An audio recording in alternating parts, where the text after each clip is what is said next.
আসসালামু আলাইকুম প্রিয় ভাই ও বোন, মা বাবা আমাদের জন্য আল্লাহর দেওয়া এক বিশেষ নিয়ামত। তাদের সন্তুষ্টিতেই রয়েছে জান্নাতের চাবি। পবিত্র কুরআনে আল্লাহ তাআলা বলেছেন,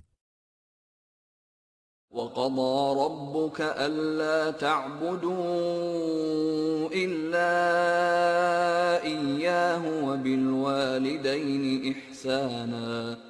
তোমার রব নির্দেশ দিয়েছেন তাকে ছাড়া আর কারো ইবাদত করো না এবং মা বাবার প্রতি সদয় হও। সূরা আল ইসরা আয়াত ২৩।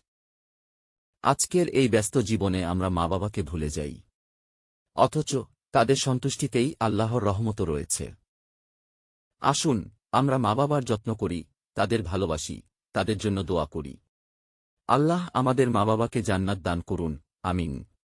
ভিডিওটি ভালো লাগলে লাইক, কমেন্ট ও শেয়ার দিয়ে আমাদের পাশে থাকুন। আপনাদের উৎসাহই আমাদের অনুপ্রেরণা।